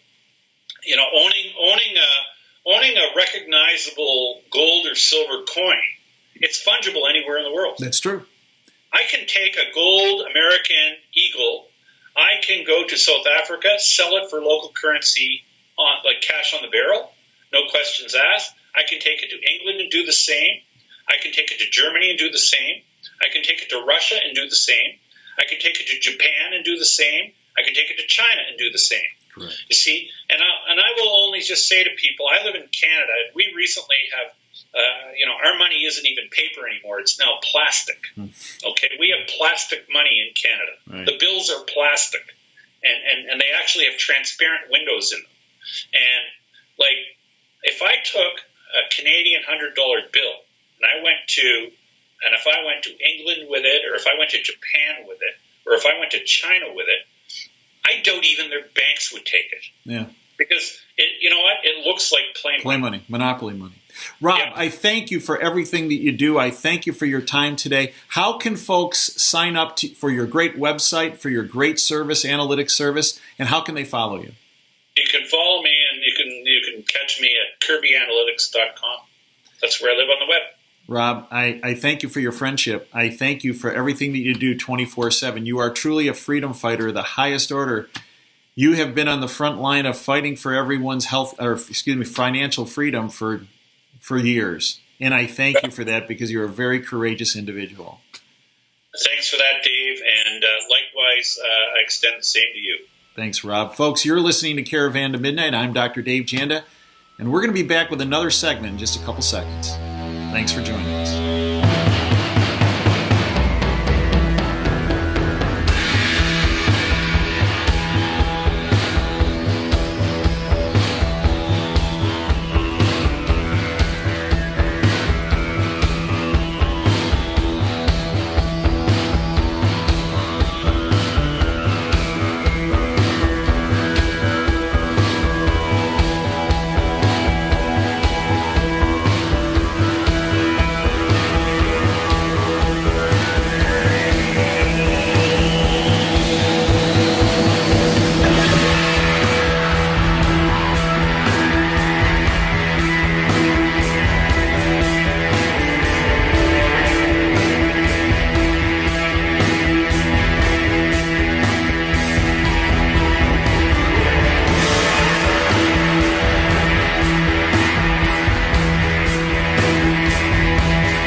Welcome back, folks. You're listening to Caravan to Midnight. I'm Dr. Dave Janda, and I am honored to have someone I consider a very dear friend and someone who is the most courageous person I know of when it comes to the issue of immigration, Michael Cutler. Let me give you a little background on Mike. Michael Cutler is a retired senior special agent of the former Immigration and Naturalization Service, so-called INS. Mike's career spanned some 30 years. He served as an immigration inspector, an immigration adjudications officer, and spent 26 years as an agent who rotated through all the squads within the investigations branch. For half of his career, he was assigned to the Drug Task Force. He has testified before well over a dozen congressional hearings in the House and in the Senate, provided testimony to the 9/11 Commission, as well as state legislative hearings around the United States, and at trials where immigration is at issue. He hosts his radio show, The Michael Cutler Hour, on Friday evenings on Blog Talk Radio. I encourage you to take a listen. And his personal website, which I go to all the time, it is chock full of information you will never see, if you will, in the establishment fake media. Michael Cutler, C-U-T-L-E-R, michaelcutler.net. Mike has appeared on hundreds of times on national television and radio programs in an effort to provide as many Americans as possible with a true understanding of the nature of the immigration crisis that undermines national security, public safety, and the overall well-being of America and Americans. Mike, welcome to Caravan to Midnight. Great to join you. You know, it's been a privilege to be on your radio show. So now that you've branched out and we're doing this is the first time we're speaking face-to-face, at least electronically speaking. So it's terrific to join you. Thank you for having me on. Thank you for that wonderful intro, by the way. Well, and thank you for your service to our country and to every American. Mike, just at the beginning, educate folks on how they can follow you, because you are the one person I think folks must follow on a daily basis, because you dissect current events that are happening on a daily basis as it relates to immigration and how it relates to the overall fabric of America. How can folks follow you on a daily basis? The best way is to check out my website, michaelcutler.net. I write for a number of websites as well. I write for capsweb.org, Californians Population Stabilization. I have been writing quite a few articles of late for the Front Page magazine, frontpagemag.com, sponsored by the David Horowitz Freedom Center. I write for The Social Contract. That's a quarterly journal. In fact, the spring edition, I have the two lead articles, one being Immigration Fraud, The Lies That Kill, and we'll talk about that today, in fact. I also have started blogging for Newsmax. I'm frequently a guest on Newsmax programs. And here's what's remarkable, Dave, and for your listeners, your viewers. After 9/11, I was averaging 15 television interviews per month on all the major cable networks, plus ABC News. I was on Channel 4 morning program. I've been all over the place. About 5 years after 9/11, the mainstream media stopped bringing on subject matter experts where immigration is concerned. Not with any other topic, but immigration. If there's a story about the military, there's no shortage of former generals and commandos and Navy SEALs. If it's about the space program, there's a parade of former astronauts lining up, waiting to get in front of the camera. If it's about a homicide or other law enforcement issues, they will bring in retired law enforcement. But when the issue turns to immigration, suddenly you hear crickets. You get pundits, pollsters, and political consultants, and I'd love to know what their qualifications are for those so-called jobs that they have. Now, that's remarkable, and it's not a coincidence. Immigration is the issue. Much as they want people to equate it with people working on, bottom-rung economic jobs, mowing lawns, washing dishes, and believe me, there's an army of workers doing those jobs being treated like trash. In the beginning of my career, I used to arrest illegal aliens. I was thrilled to go after employers who exploited them. There's no compassion in facilitating exploitation. But, immigration is about a lot more than that. It is. And our immigration laws have nothing to do with race, nothing to do with religion, nothing to do with ethnicity. We keep hearing about Latino voters. That is the most disgusting form of racism and profiling you could possibly imagine. I agree. Our immigration laws do not make such distinctions. If they did, I could never have enforced the laws. I'm Jewish. My family was decimated in the Holocaust because of bigotry, because of anti-Semitism. I was named for my mother's mother, my grandmother, who was slaughtered in Poland because of our religion. So understand that under Title VIII, this is not going to be a law lesson, folks, but I want you to understand that whatever I tell you is going to be fact-based. Title VIII, United States Code, Section 1182, has two significances, as it were. First of all, it categorizes the classes of aliens to be excluded from the United States. This is the law that guided me when I was an immigration inspector sitting at a booth at Kennedy International Airport. aliens with dangerous communicable diseases or severe mental illness. Remember, Ellis Island was a quarantine station. Aliens who are criminals, human traffickers, gangbangers, members of organized crime, drug smugglers, gun runners, they're excludable. Spies, terrorists, human rights violators, war criminals, fugitives from justice. How unbelievable that we would want to keep those wonderful folks out of America. And then we get to aliens who would likely become a public charge, or if they worked, would be displacing American workers. What could be more fair than that? In fact, prior to the Second World War, immigration was the primary responsibility of the Labor Department. That's how we built the middle class, making certain that American workers would not have to compete with workers from third world countries. Because once you start to compete with workers from third world countries, you change expectations and working conditions in America, turning America into a third world country. And that process is well underway and has been for decades because of politicians from both sides of the aisle, starting most notably with Jimmy Carter, who said we could not use the term illegal alien to describe illegal aliens. Mm-hmm. The term alien is now equated with racism. In point of fact, under the immigration laws, the term alien simply means any person not a citizen or national of the United States. I didn't write that. That is in the law, and I'd love to know where the discrimination or the bigotry is in that statement.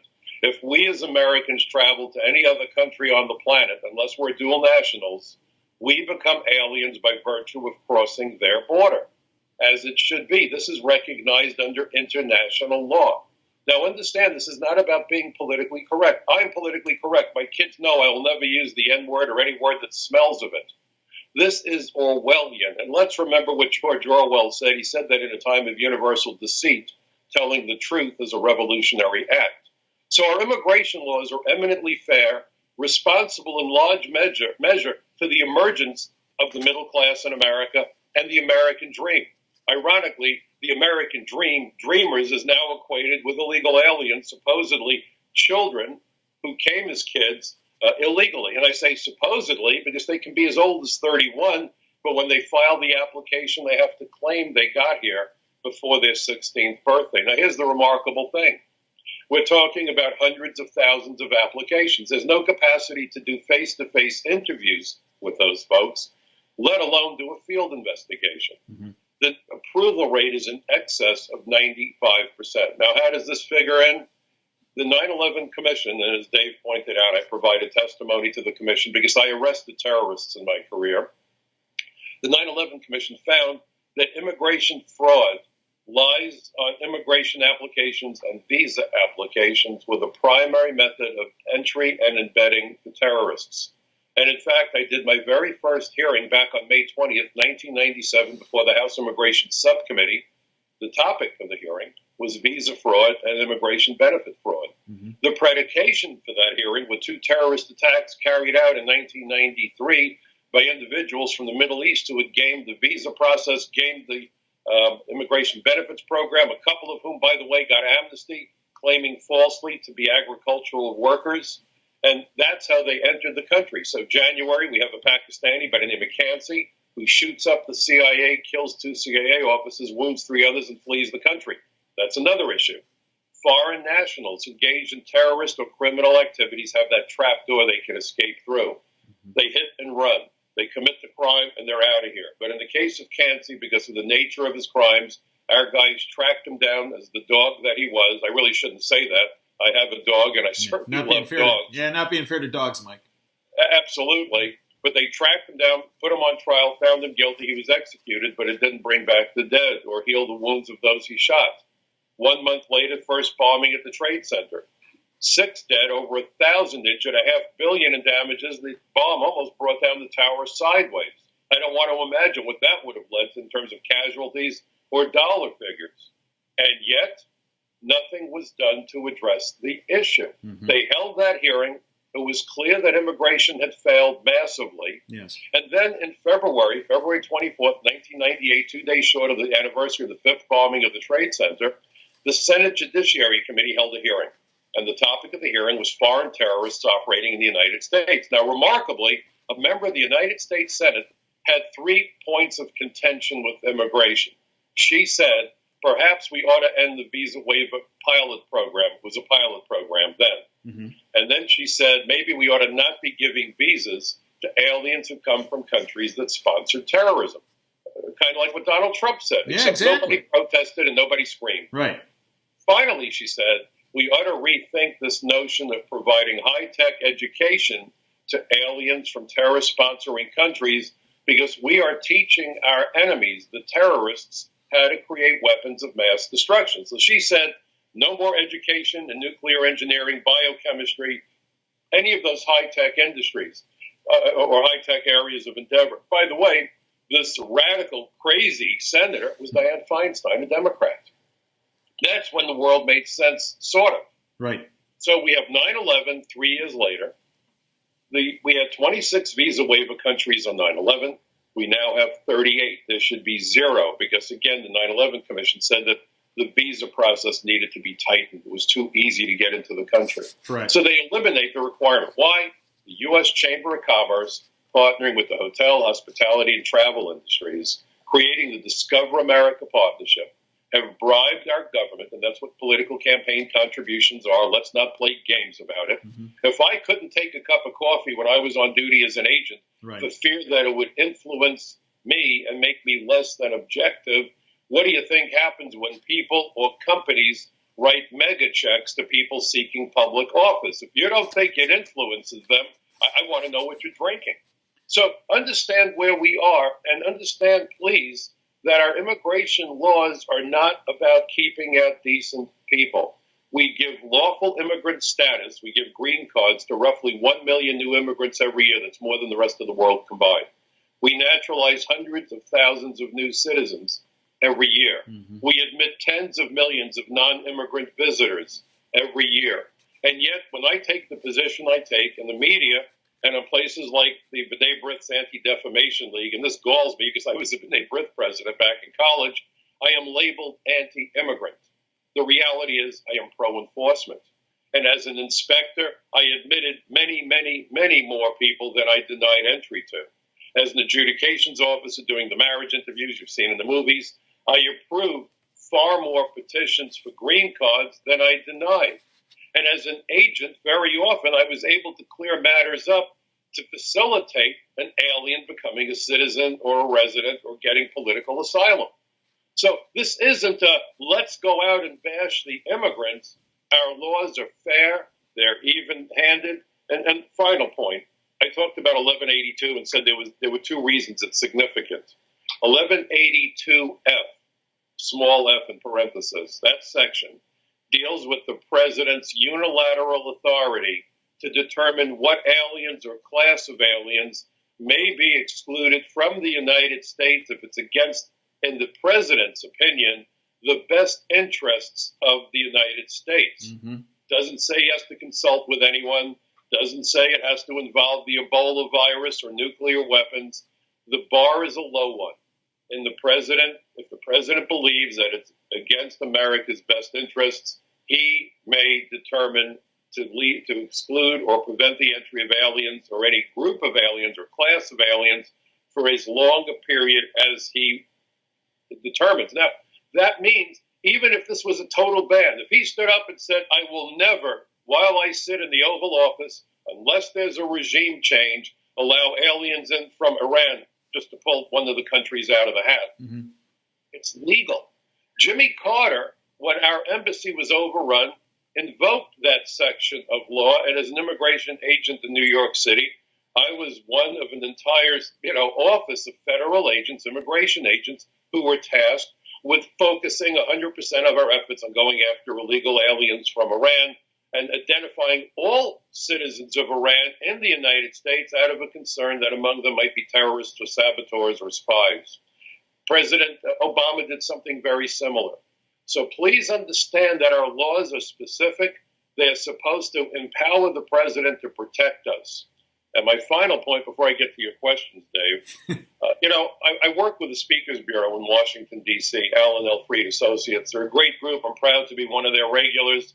They have such notable people on as Ralph Nader and President Reagan's final chief of staff and a host of experts, former White House correspondents, and I'm their guy that comes in to talk about immigration, border security, national security. I was in front of a room filled with Air Force brass, mostly colonels and generals.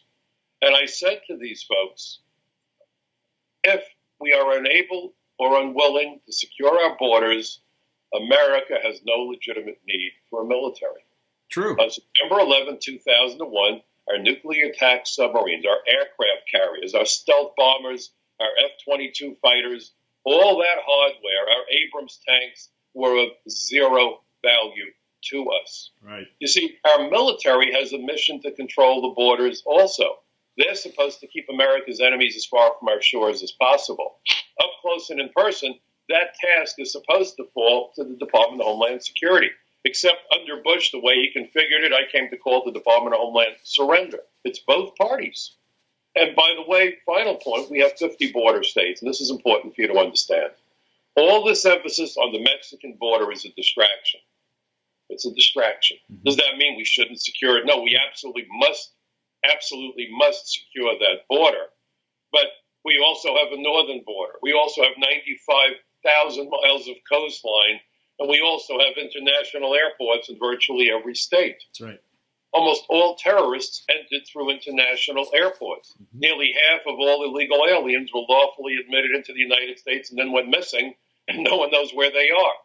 So please understand that when people talk about securing the border, run for the hills. You're being swindled by people who have a vested interests in creating anarchy within the immigration system. I just wanted to cover as much as I could. Now I'm set for your question. No, it was brilliant and it was comprehensive, Mike. And Mike, one of the things you taught me early in in us getting to know each other on this immigration front was that every state is a border state. Yes. Every state is a border state.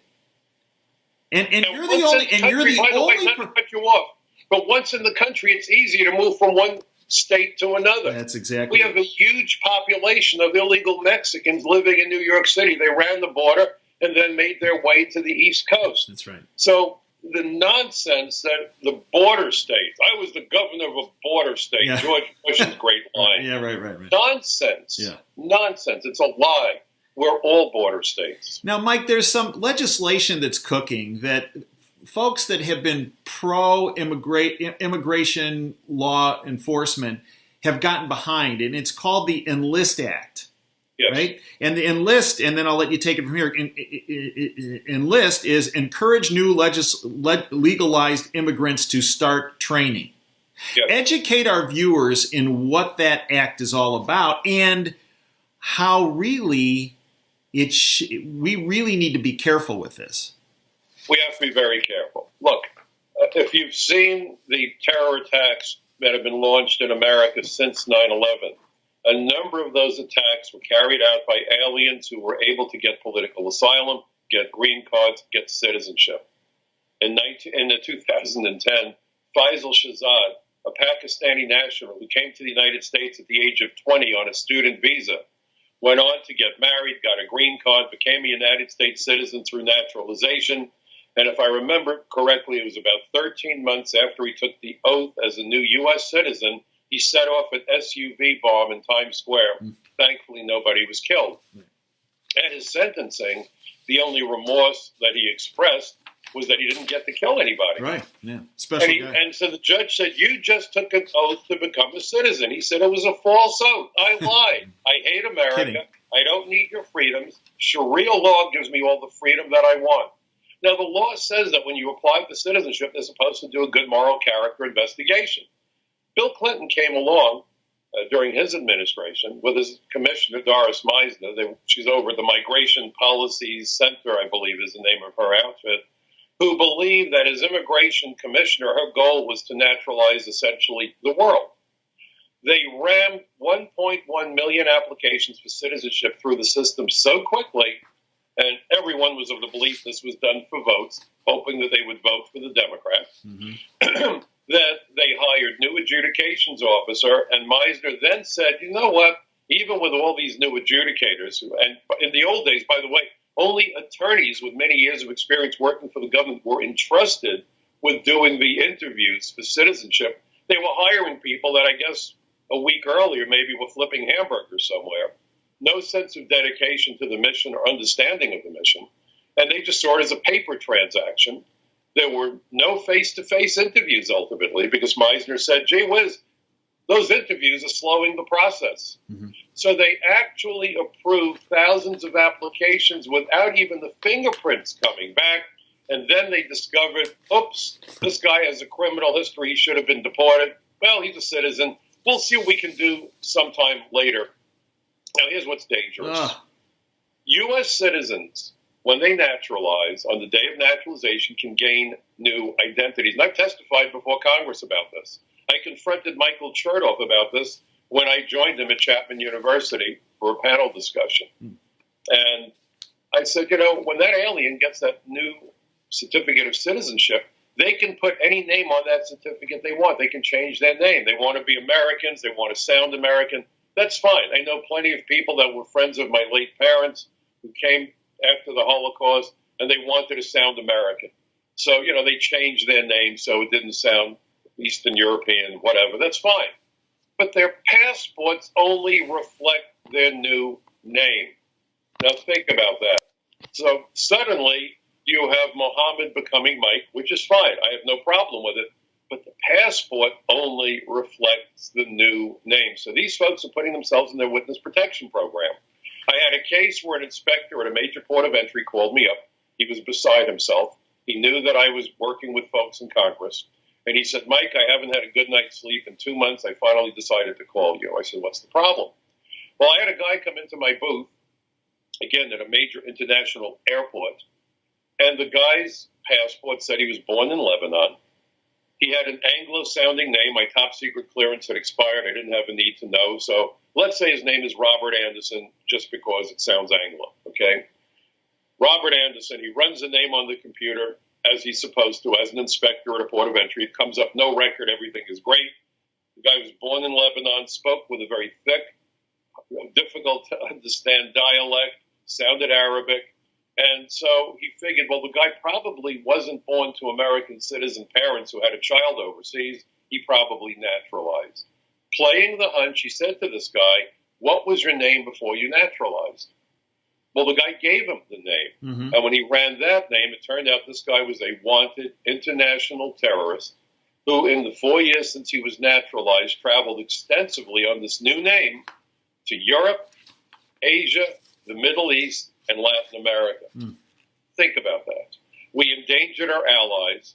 This guy with that passport could easily jump on airplanes, get access to corporate and government office buildings, and get a job that perhaps might not have had national security implications, but might have had critical infrastructure implications under an assumed identity. So now we have members of Congress saying, and there's many more like him, by the way, the Tsarnaev brothers that at the Boston Marathon, naturalized citizen. One was, the other was trying to become a citizen. They claimed political asylum. Meanwhile, as soon as we gave them lawful status, they voluntarily flew back to their home country. Political asylum means I have a credible fear if I go home, I will face persecution or worse. Obviously, they lied. They got away with it. Mm-hmm. They naturalized one of them, and their so-called investigation turned up nothing. So now we're going to take hundreds of thousands of illegal aliens, essentially the dreamers, and many of them turn out to be gang members, by the way. Mm-hmm. And what are they doing with them? They want to give them fast-track path to green cards and ultimately citizenship if they join the military. Now, this is H.R. 60, H.R. 60. Mm-hmm. They tried this insanity in 2014. It was defeated. There are now, I understand, dozens or maybe 100 members of Congress from both sides of the aisle standing squarely behind this betrayal of our national security. Now, understand something. We have had illegal aliens join the military and serve America incredibly. Some have been grievously injured. Some have given their lives defending America. I am not trying to do anything to besmirch those individuals. We should honor their memories. We should honor their service. But the problem is that we don't know who we're dealing with when people run the border. They are uninspected. Mm-hmm. For all the people who have been screaming about the vetting process and Syrian refugees who cannot be vetted. Right. And that's why I believe they should not be admitted. If you can't be vetted, you don't get in. You don't endanger the lives of your own countrymen so that you can do something that's quote-unquote humanitarian. They want to give these folks the opportunity to join the military. Now, here's the interesting thing. And if you go to frontpagemag.com, my article is up today. They just posted it about this. I really want you to read it and check out all the links in the article. It's a great article. Thank you, Dave. There would be no way of verifying their identities. They will claim that they came here before they were 15. You won't know that. Mm-hmm. There will be no capacity to interview them. Forget about going out there, knocking on doors and showing photographs and doing interviews. You know, and under the law, by the way, if someone is here illegally for more than 10 years, has no criminal history, and has a relative, immediate family member, either a citizen or resident alien who would suffer severe hardship where we can deport that person, they can arrange at an immigration hearing to apply for termination of removal proceedings so they can stay here. It's not that the law doesn't provide for it, but you need to be damn sure who you're helping, because we keep on doing the same thing repeatedly, giving lawful status to people who then attack us. So they want to put these folks on military bases, give them military training, and allow them to then be fast-tracked for a green card. Back in the late 70s, early 80s, I wrote about it. We found a bunch of thugs who came in from the Caribbean, not Mexico, the Caribbean, Jamaica, Trinidad, and Panama. They joined the Marine Corps.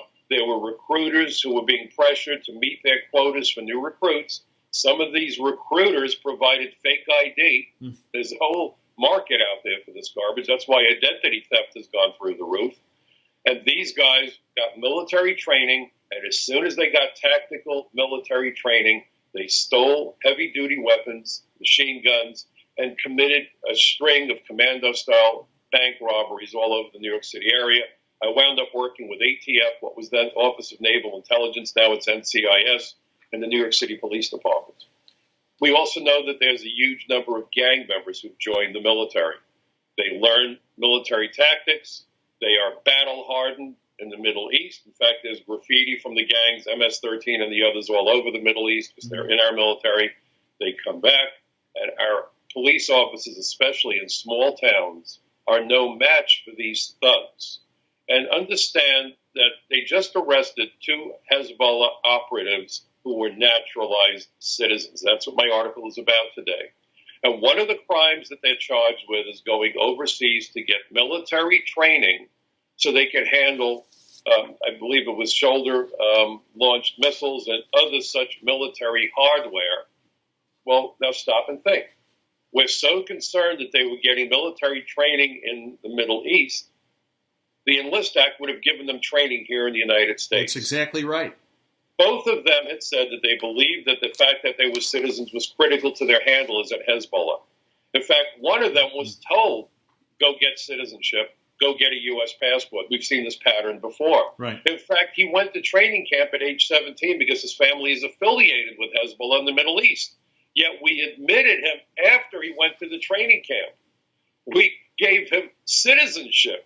What background investigation did we do with him? And they both admit, according to statements in the press release issued by the Justice Department, they admitted that they had gone to Panama, they had gone to, I believe it was Thailand, all over the world, scoping out locations, targeting Americans and Israelis, and targeting locations and airports in the United States, as well as military bases and law enforcement facilities. Could you imagine putting thousands or more illegal aliens on military bases where they could kill soldiers the way we saw at Fort Hood, so that the soldiers don't even get to go to the Middle East? This is the equivalent of the Second World War. We've all seen the newsreel footage.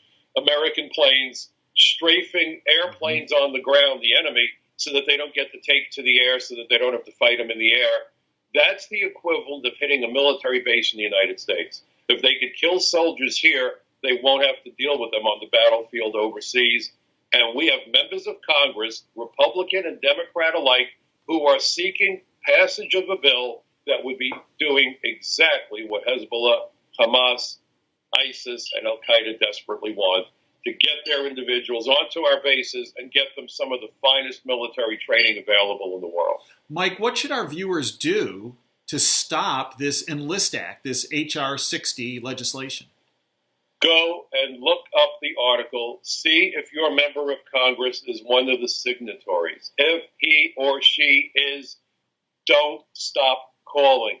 Start your day with a cup of coffee and a phone call. Talk to your friends. Talk to your neighbors. This isn't anti-immigrant. This is anti-suicide. This is right.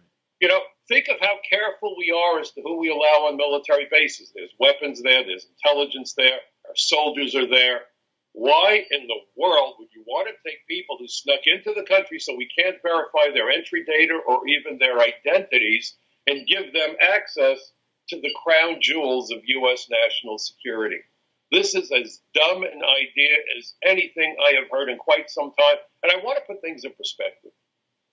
On 9/11, 19 young men barely out of their teens inflicted more casualties on the United States on the mainland, in Pennsylvania, in New York, and in Washington, than we suffered at the hands of the entire Japanese fleet at Pearl Harbor on December 7th, 1941. What's the point? The point is it does not take that many terrorists to inflict huge casualties in this era of asymmetrical warfare. And by the way, an illegal alien found in possession of a gun or even just ammunition is committing a serious federal felony that calls for many years in jail. In fact, where terrorism is concerned, visa fraud now carries a penalty of 25 years in jail. What some of the newspaper articles and CNN, for example, did not note in their reporting of the case was that the most serious charge that one of the terrorists faced was committing naturalization fraud. So they talked about the 20-year felonies, but ignored the fact that by lying on his application for citizenship, denying that he had had any involvement with terrorist organizations, that was actually the most serious crime that he committed. If you look at the indictment, CNN made certain to not make mention of that particular charge. This is about globalism, but it's on such a scale and at any cost, including human lives here in the United States. You know, our military is brilliant. Our engineers are second to none. All this nonsense, you know, we need to bring in the world's best and brightest. We heard that nonsense from Ted Cruz. Yeah, right. And yet he talks about American exceptionalism. The world's best and brightest have a name, and we call them Americans. And I don't care if you're black, white, green, or have yellow polka dots. America turns out the most brilliant, educated people. In fact, we now have over 500,000 foreign students studying the STEM curriculum in the United States, science, technology, engineering, and math. China, India sending us the bulk of those students. And China now, of course, is militarizing its artificial island in the South China Sea and warning us that they will act against us militarily if we get too close. Okay. We train their engineers that are building up that whole facility and their weaponry. So you've got these guys getting that training, getting access to bases according to what these members of Congress want. Imagine the damage they could do to us. It's a recipe for disaster, Mike. But you see, we used to hear that the terrorists got to get it right only once. Right. We need to be right 100% of the time. Yeah. Every alien who gains entry into America is providing the terrorists with that opportunity of getting it right. And we have this huge pushback against Trump. Yes. And this quote travel ban. Mm-hmm. Mike, this is nuts. It is nuts. But don't forget, I believe it was Karl Marx who said that the capitalists will sell you the rope with which you will hang them. Yeah, and that's what's happening. A fire sale on rope. Right. Yeah. I mean, look, no rational organization, no rational government, no rational person would act the way we are acting. We are strip searching 85-year-old women trying to get on board airplanes to visit family members on the other side of the country for Christmas. Right. We're strip searching little kids who freak out before they get on the airplane. But we're willing to take people who sneak into the country in the dead of night, and the hypocrisy is mind-boggling. It is. Chuck Schumer in 2014 said, you know, when people trespass on critical infrastructure, when they trespass on landmarks, state law isn't sufficient because in New York it's only a 1-year crime, and very often they only get a couple of months in jail. And he even made note of a 16-year-old kid who had climbed the Trade Center while it was under construction to take a photograph. And he said, these people should be in jail for 5 years, and I'm proposing a federal law so that kid and people like him will go to jail for 5 years. Okay? I agree. Trespassing is dangerous. Right. But then why is it when people trespass on America in the dead of night? No problem. Chuck Schumer says, now you've earned U.S. citizenship, the highest honor a country can bestow upon a foreign national. Right. The dichotomy is amazing. Mayor de Blasio in New York wants to see criminals identified by the New York City Police Department when they live in public housing, because under the law they're not supposed to be in public housing. Gangbangers, drug dealers, convicted felons are barred from living in public housing in New York. Mm-hmm. And he said, the cops aren't giving us enough information. We need more information, and we need to streamline the process. We spend too much time playing games. Once we identify them, we should be evicting them immediately. I guess he doesn't like due process for criminals in public housing. Right. Okay, I get it. Yeah. I went on vertical patrol with housing cops. I got to go on all the rides as an agent. I've been out on the water with the Coast Guard, boarding ships at sea, looking for stowaways and contraband. So I agree with these tough measures. However, de Blasio has created a sanctuary city. Well, he hasn't created it. This has been going on for decades, but now is giving identity documents to illegal aliens. Mm-hmm. Sanctuary cities are not victimless crimes. They are not. And the people being made to suffer are law-abiding folks. That's right. Most often, it's the members of the ethnic immigrant communities who these people live among and exploit and intimidate and extort. And I wound up testifying at the murder trial of an individual from Panama. Notice I said Panama, not Mexico. Right. Ronaldo Rayside. The guy had a green card, lost it because of multiple crimes involving drugs and violence. He came back. This was back in the late 80s. And because of New York sanctuary policies under Ed Koch, I thought Koch was a great mayor, but not in this case, this guy's presence was not reported to us. Reentry after deportation is a felony. In fact, I worked with Al D'Amato unofficially to make it a 20-year felony for criminal aliens about 20 years ago. I got to make the first arrest in New York, or actually it was almost 30 years ago, time flies. I got to make the first arrest in New York of an alien in that situation from the Dominican Republic. Again, not Mexico. But the point of the matter was that the third time that this guy was encountered by the cops, because we were never notified, immigration was never notified because of sanctuary policies, he winds up killing a 24-year-old police officer whose wife was pregnant. I testified at the murder trial. Years later, by accident, 20 years later, I bumped into his daughter. She was working her way through college as a checkout clerk in the local supermarket. She was wearing a miniature police badge. I asked her who the police officer was. She told me it was her dad. The conversation that followed, I suddenly realized who she was. She was Officer Machadi's daughter that he never met. This is not victimless. No. You see, this notion of compassion never seems to apply to Americans today. That's right. Doesn't seem to apply to lawful immigrants today. And this is because of this overwhelming urge by government at the behest of people with very deep pockets, the top 1%ers, to take down the borders, because as I've been told by people affiliated with the U.S. Chamber of Commerce, you might think the border is a line of defense. We see it as an impediment to our wealth. And if you want to know how secure the borders are, forget the numbers game that they play with the Border Patrol. We arrested so many. Nonsense. Right. The best metric for determining border security is the price and availability of heroin and cocaine. Those substances are illegal throughout the United States. They are not produced in the United States. Every single molecule of heroin, every single molecule of cocaine was smuggled into the country. The demand has never been higher for opiates because of a bunch of issues that I'm sure you're going to address at some point. I hope you do, Dave. Yeah, I will. This whole business with the pharmaceutical industry. Oh. But the point is that the demand has never been higher. Now, usually when demand goes through the roof, the price goes through the roof. Heroin has never been cheaper. The Washington Post 2 years ago wrote an article where they said that the cost of a bag of heroin was less than the price of a pack of cigarettes. Mm-hmm. The only way that could happen is if we have an unlimited supply of heroin. Right. The only way that could happen is if there is no border security. And it's not just coming across the Mexican border. And believe me, tonnage is coming through there. It's coming through seaports. It's coming across the Canadian border. It's coming into our international airports. When I began my career as an inspector back in the 70s, we had people swallowing condoms and balloons stuffed with heroin. So don't think there's something new under the sun, but it's the quantities that we're seeing that's new. And that money funds not only the gangs, but it funds terrorist organizations. We are losing hundreds of billions of dollars a year between the money wired home by foreign workers, both legal and illegal, and the proceeds of crime.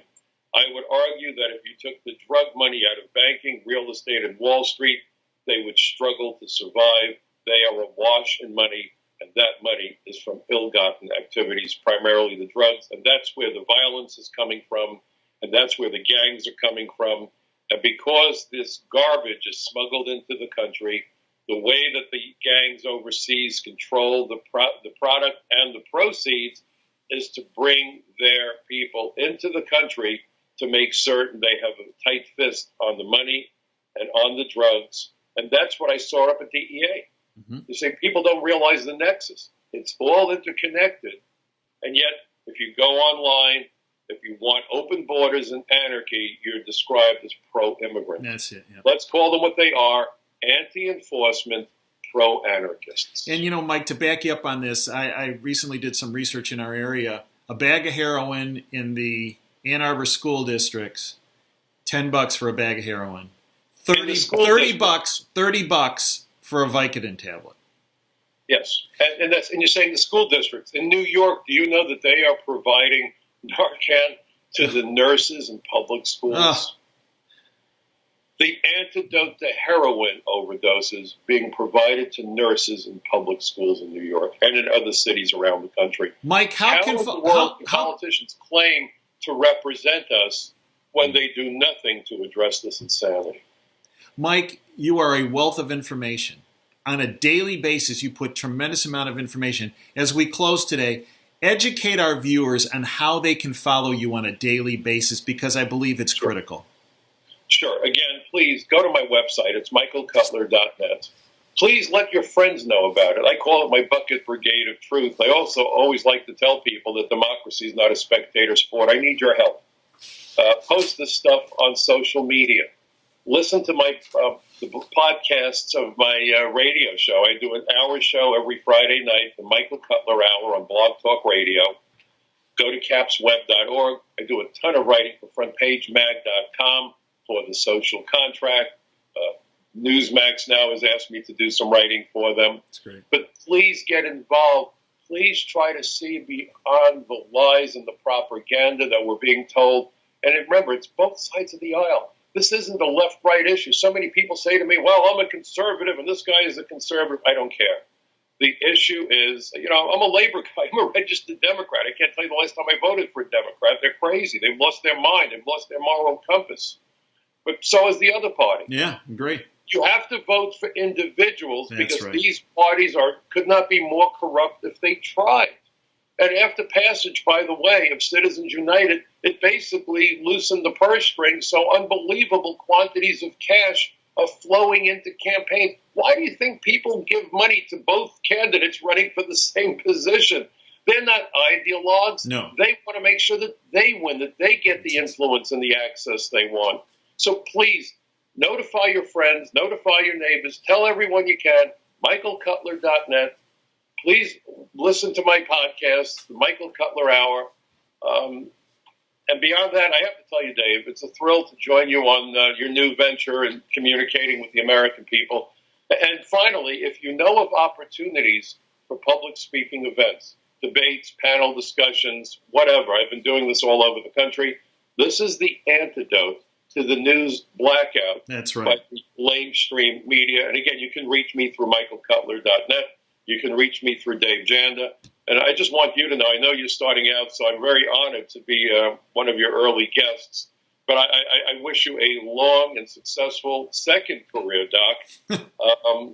Healing America from the illness of corruption and stupidity on the part of those people who we elect to allegedly represent us. Well, Mike, you have been a big part of Operation Freedom over the years. You have made an enormous difference, a positive difference for our listeners. And that's precisely the reason why I wanted you on my first show with Caravan to Midnight. I thank you, Mike, for your service to our country in the past, your service to our country presently, and our service to our country in the future. Folks, you've been listening to Caravan to Midnight with Dr. Dave Janda.